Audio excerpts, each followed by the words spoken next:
Olá, querido irmão, querida irmã, do Núcleo de Comunhão e Oração Ruth Marchon.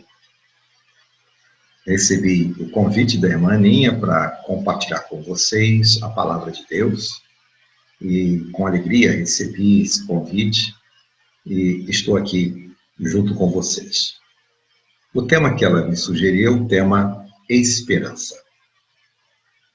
Amados irmãos, com alegria, compartilho o texto de Jeremias, capítulo de número 29, versículo de número 11, que diz assim: Porque eu bem sei os pensamentos que tenho a vosso respeito, diz o Senhor, pensamento de paz e não de mal, para vos dar o fim que esperais.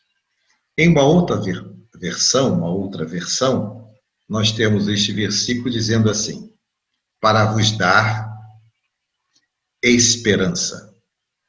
A palavra esperança, sem dúvida, é a palavra que nos move nesse tempo.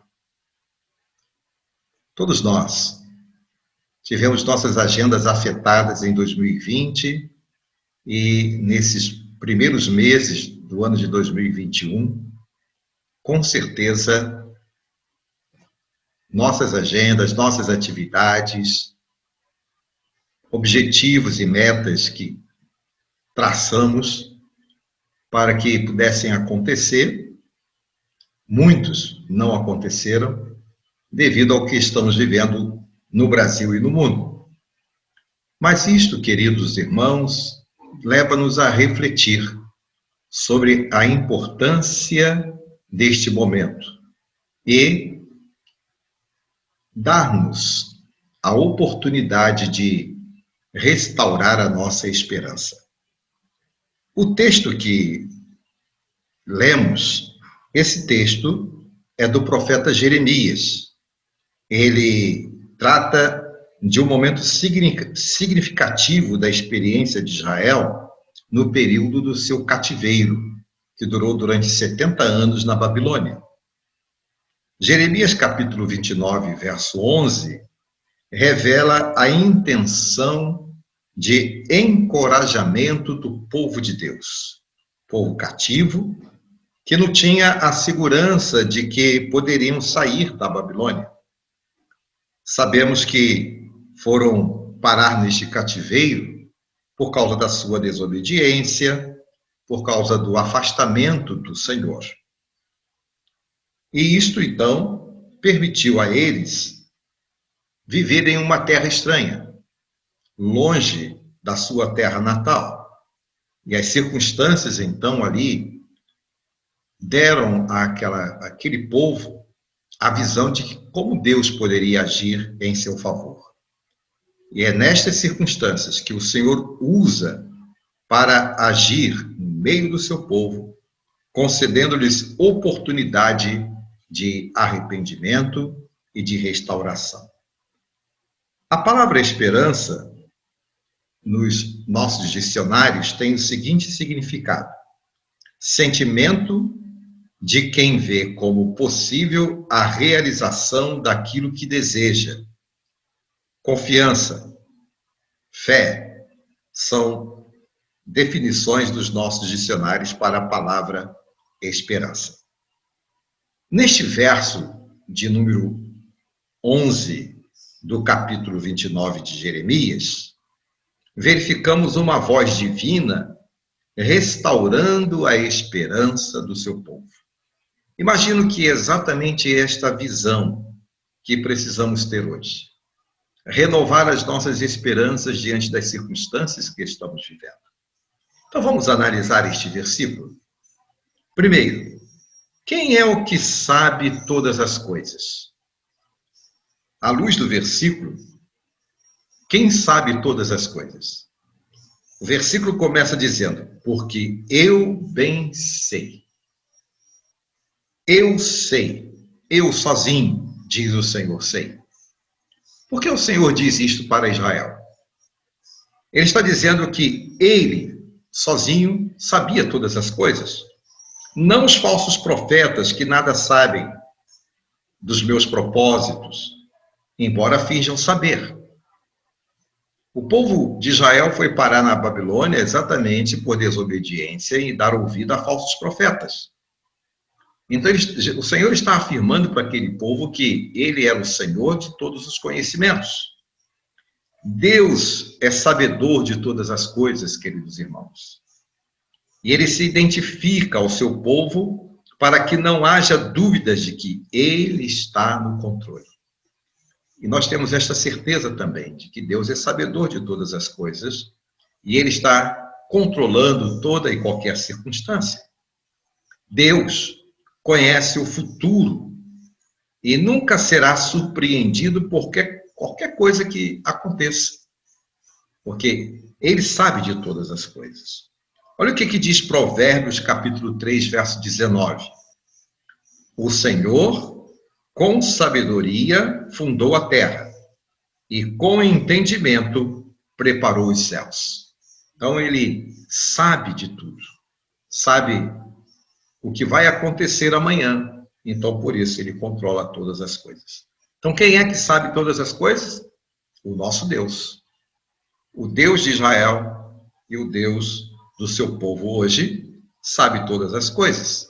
E se ele sabe todas as coisas, ele é aquele que restaura a nossa esperança. A segunda parte do versículo. O que pensa aquele que conhece todas as coisas? Uma segunda interrogação interessante, não é? O que pensa aquele que conhece todas as coisas? Diz assim o versículo: os pensamentos que tenho a vosso respeito, diz o Senhor. Pensamentos de Deus. Olhando para os judeus que não tinham nenhuma esperança, não tinham nenhum pensamento de paz, mas apenas de mal, de desgraça, porque eles não podiam conceber a possibilidade de sair dali, de sair daquele cativeiro, de libertação, que ela poderia vir para eles. Então eles ouviram do Senhor que ele era aquele que sabia todas as coisas. Olha o que diz Isaías 55, verso 8 e 9. Porque os meus pensamentos não são os vossos pensamentos, nem os nossos caminhos, os vossos caminhos, os meus caminhos, diz o Senhor. O seu pensamento, os vossos pensamentos não são os meus pensamentos, os vossos caminhos não são os meus caminhos, diz o Senhor. Porque assim como os céus são mais altos que a terra, assim são os meus caminhos mais altos do que os vossos caminhos. E olha o finalzinho do verso 9. E os meus pensamentos mais altos do que os vossos pensamentos. Então, Isaías traduz muito a respeito do pensamento de Deus. Então, queridos irmãos, para a restauração da esperança, Israel é encorajado a confiar no Deus que pensa a seu respeito. E nós também somos encorajados a confiar nesse Senhor que pensa a nosso respeito. Ele tem pensamento a nosso respeito. E o pensamento do Senhor é mais alto do que o nosso pensamento. E isto não podemos perder de vista. Em terceiro lugar, uma terceira pergunta. Como se apresenta a esperança restaurada? De que maneira essa esperança que Deus restaura se apresenta? O versículo 11, na parte final, diz: pensamento de paz e não de mal, para vos dar o fim que esperais. Nesta parte final do versículo, meus irmãos, estão exatamente os propósitos do verso. Ou seja, o Senhor revela a restauração completa do seu povo. Eu imagino que é isso que o Senhor quer fazer neste tempo também. Ele revela que ele há de restaurar completamente o seu povo. Que ele há de restaurar as pessoas, restaurar a igreja do Senhor neste tempo. E restaurar a nossa esperança neste tempo. Quando muitos estão sem esperança, Deus está se apresentando, dizendo que vai restaurar a nossa esperança. Então, o texto nos diz que no lugar do mal, o Senhor promete restaurar a paz para o seu povo. Então, no lugar de mal, o Senhor traz a paz para o seu povo. E um futuro com esperança. Olhando para frente, olhando para aquilo que o Senhor tem preparado para as nossas vidas, nós podemos entender um futuro com esperança. Quais são as nossas esperanças hoje? Esperança que continuemos saudáveis, esperança que mais gente, né, seja curada, esperança de que haja vacina plena para todos.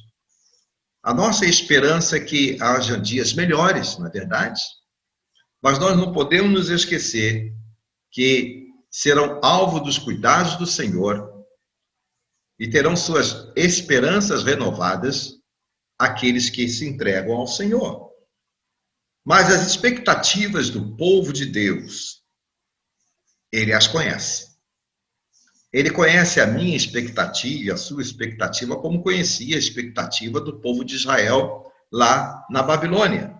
E Deus as conhece e promete dirigir as nossas expectativas, assim como prometeu dirigir a expectativa de Israel na Babilônia, de acordo com o seu propósito. Então, minha expectativa, sua expectativa, minha esperança, sua esperança, está sob a direção do Senhor. Assim, queridos irmãos, Deus restaurou a esperança de Israel. E após 70 anos, eles observam a oportunidade de retornar. Muitos não retornaram, mas ele cumpriu a promessa, né, de restaurar Jerusalém como oportunidade para a volta do seu povo. Portanto, irmãos, o que aprendemos aqui com este versículo 11 de Jeremias 29? Aprendemos que temos um Deus que nos diz: eu sei. Temos um Deus que conhece todas as coisas, irmãos. Por isso podemos confiar e renovar a nossa esperança no Senhor.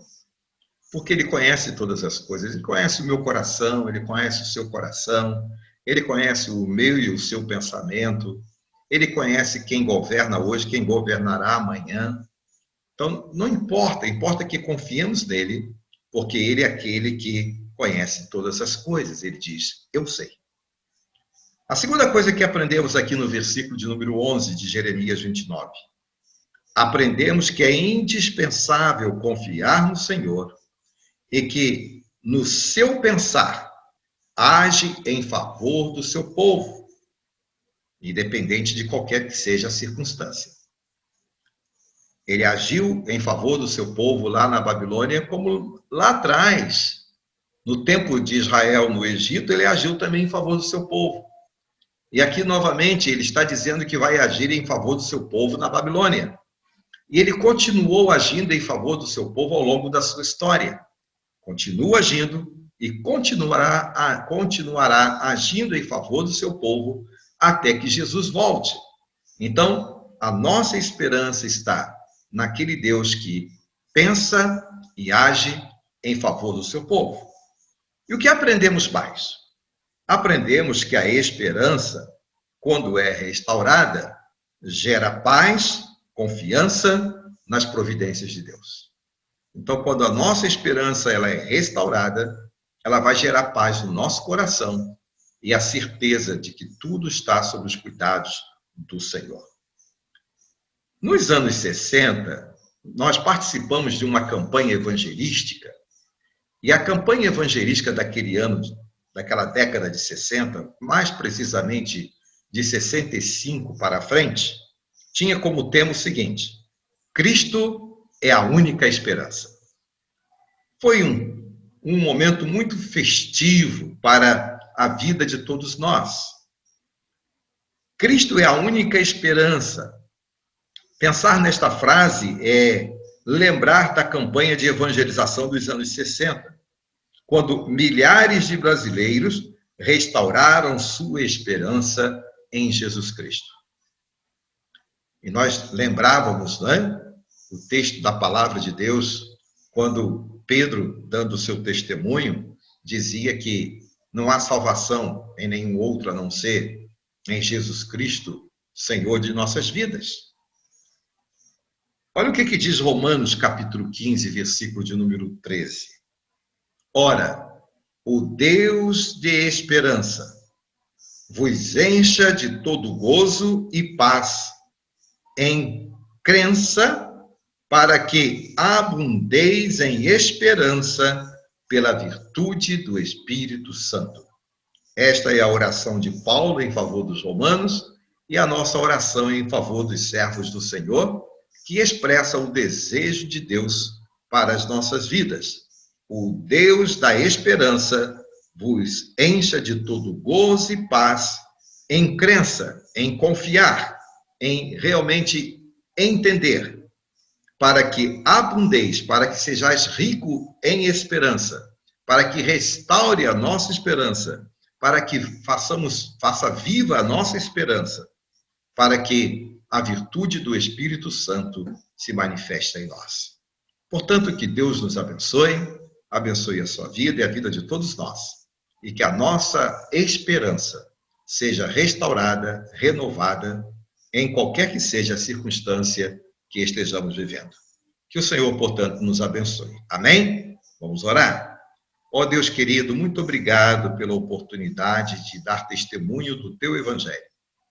Permita, Senhor, que a nossa esperança seja restaurada, renovada, fortalecida no Senhor. Cuida dos meus irmãos que ouvem a tua palavra nesse momento. Oramos em nome de Jesus. Amém.